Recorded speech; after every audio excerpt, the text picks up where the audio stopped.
bookworms, and welcome to Literary Thursday. My name is Ashley, and I am the founder and the voice and the face behind I Eat Books, a brand new booktube channel and soon-to-be blog, all about the literary lifestyle. And for those of you who are new to my channel, please forgive the mess.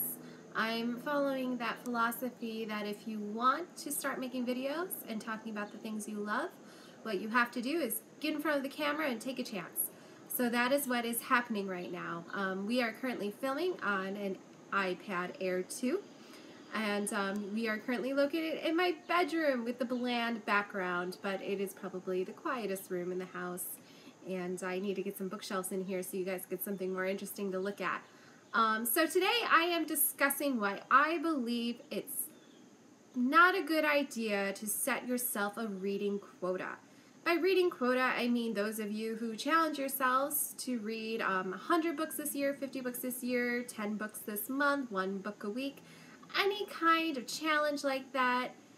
As fun as they are, and as much as I love participating in them, I think we have to have a little bit more, we need to be a bit more cautious about how we're approaching book challenges.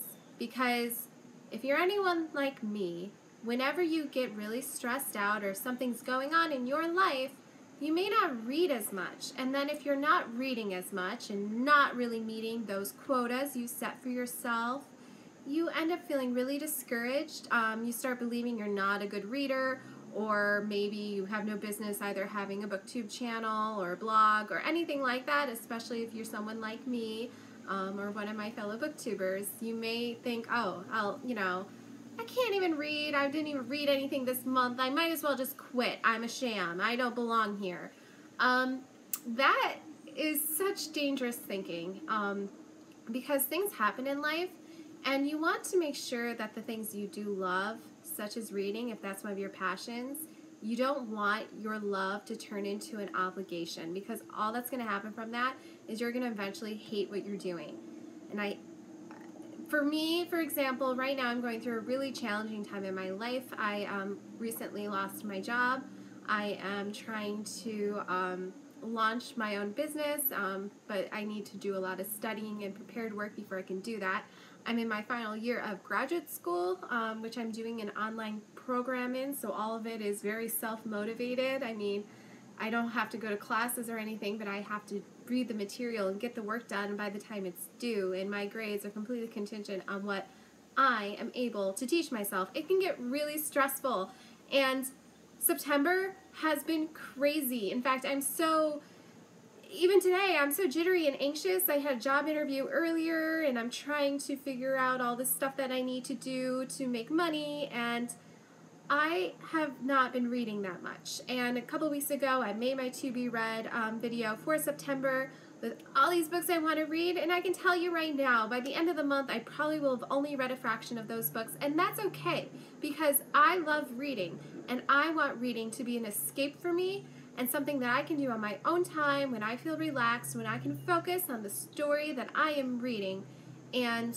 I never want it to turn into an obligation or feel like another job.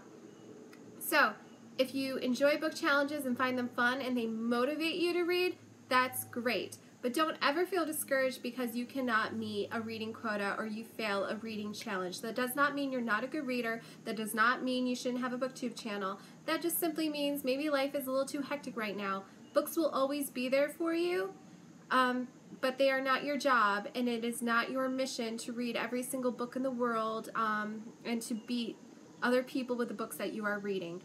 Remember, your happiness comes first before anything else, and reading should be a pleasurable activity, not something that you feel obligated to do. So that's all I have today for Literary Thursday. These will be just quick, short blips of my opinions on different aspects of the literary lifestyle and books and writings and the publishing community.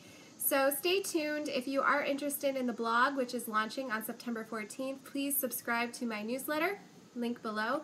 And if you have any questions for me, please leave a comment below. Thank you for tuning in, and I will see you all in a few more days.